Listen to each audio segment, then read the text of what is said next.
Welcome back to Narrations. Some mothers raise their children quietly. Some fight for them.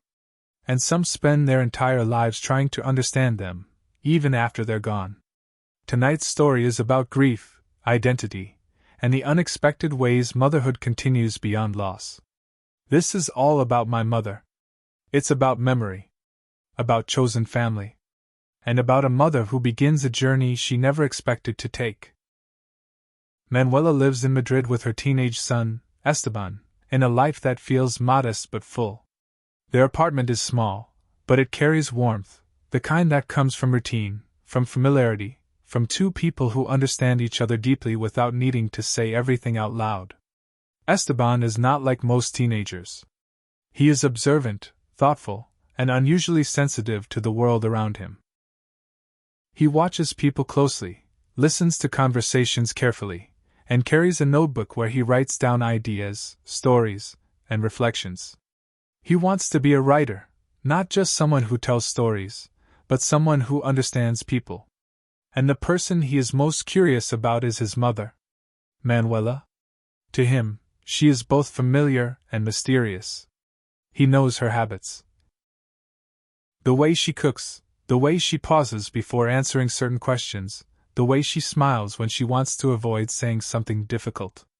But there is one question he keeps asking. Who is my father? Manuela always avoids it. Not with anger, but with gentle deflection. She changes the subject, gives partial answers, or says that it's complicated. And Esteban, though patient, senses that there is something deeper behind her silence. Their relationship is built on love, but also on something unspoken, a truth that has not yet been revealed. They share a love for theater, particularly a streetcar named Desire. They watch it together, discuss the characters, analyze the emotions. Esteban is fascinated by the idea that people can live entire lives behind performances, that identity itself can sometimes feel like a role. It is a theme that quietly mirrors his own life. Because he, too, feels like part of his story is missing. On the day of his birthday, the atmosphere is light. They celebrate simply. Cake. Conversation. A sense of closeness that feels ordinary but meaningful.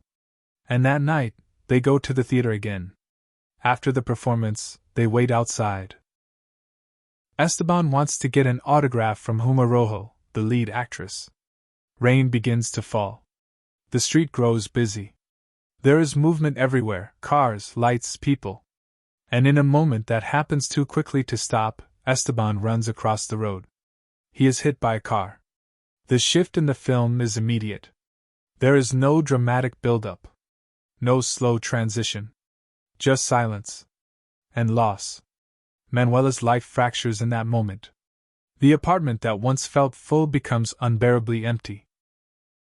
Objects remain exactly where they were, Esteban's notebook, his belongings, the traces of his presence, but without him, everything feels different. Grief settles in quietly but completely. Not loud. Not expressive. But constant. And within that grief, one thing becomes clear. Esteban's question remains unanswered. And now, it feels like something that must be resolved. Not just for him, but for her. Manuela decides to leave Madrid. She travels to Barcelona. The city where her past still exists. The city where Esteban's father lives. A person she has not seen in years. A person who does not know he has a son. The journey is not just physical. It is a return to a life she once left behind. A life filled with relationships, identities, and choices she chose not to carry forward. When she arrives in Barcelona, everything feels layered with memory. The streets are familiar, but distant. The people are strangers, but connected to a version of her that still exists somewhere in her mind. And slowly, she begins reconnecting with that past. She meets a grotto. An old friend. Loud, honest, unapologetically herself. A grotto represents something different from Manuela, a life lived openly, without hiding, without shame. Their reunion is warm, grounded in shared history and mutual understanding. Through a grotto, Manuela re-enters the world of theater. back to A Streetcar Named Desire. Back to Huma Rojo. The same actress tied to the last night of Esteban's life. Manuela begins working with the theater group. Not as an actress, but behind the scenes. Observing. Helping. Slowly rebuilding a sense of purpose. But the reason she came to Barcelona still remains. She is searching for the man she once loved. The man who is also Esteban's father. And the truth about him is something far more complicated than Esteban ever imagined. Barcelona begins to feel less like a place Manuela is visiting and more like a place she is slowly re-entering. But the past she has returned to is not waiting quietly. It begins revealing itself through people. Through stories. Through lives that intersect in unexpected ways. Through a grotto, Manuela becomes more involved with the theater group. She begins assisting Huma Rojo, the actress whose performance was tied to the final moments she shared with Esteban. At first, the connection feels painful, a reminder of loss, but gradually it transforms into something else. A way to stay close to him. A way to continue something that mattered to him. Huma herself is not as composed as she appears on stage. Behind the performance, she struggles with her own emotional dependencies, particularly her relationship with Nina, a younger actress battling addiction.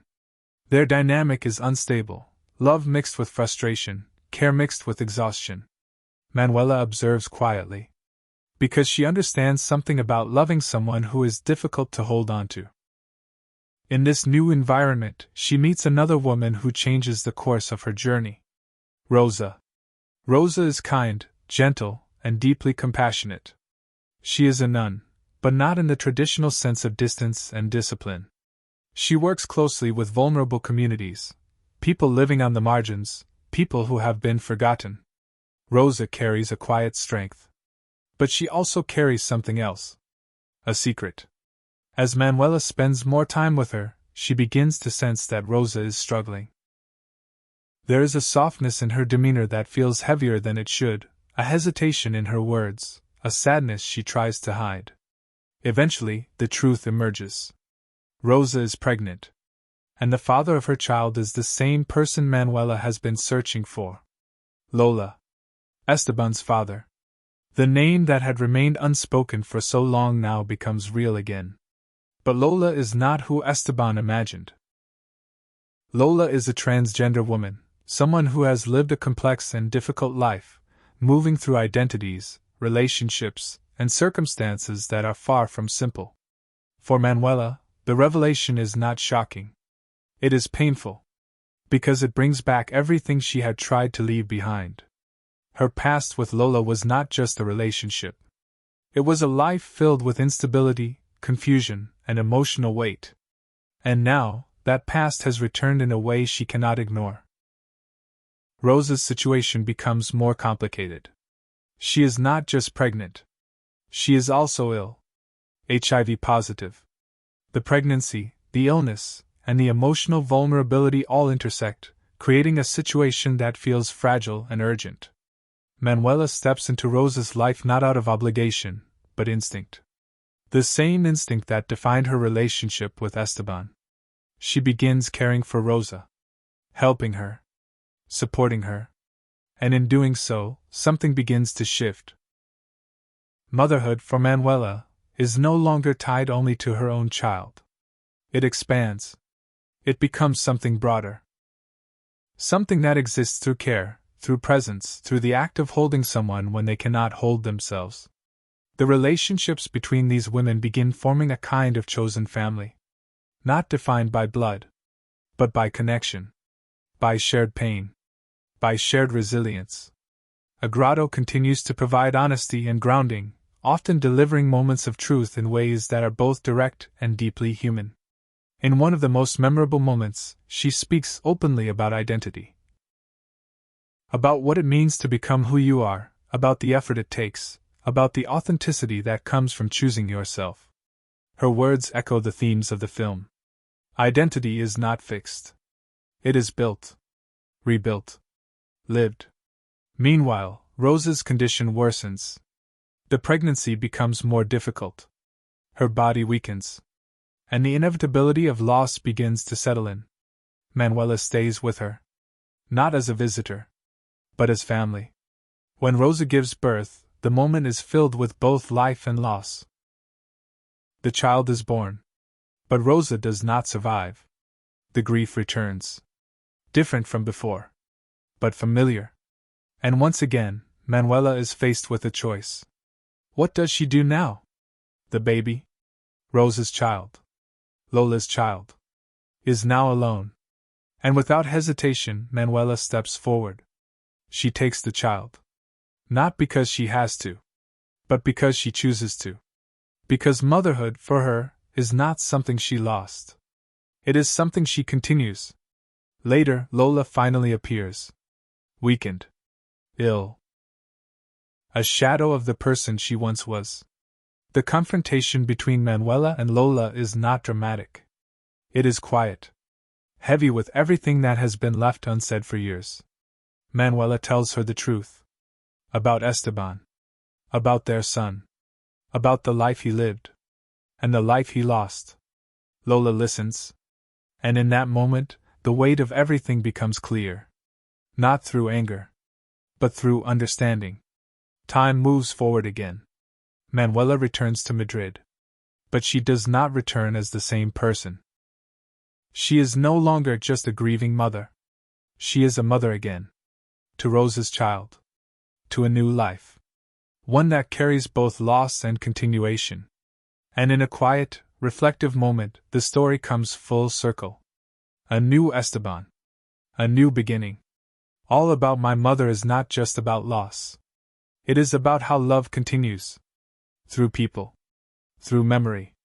Through the lives we choose to care for. Motherhood in this story is not limited to biology. It is an act. A choice. A presence that remains, even when everything else changes. If you enjoyed listening to this narration, please like, share, and subscribe for more movie stories. I'll see you in the next one.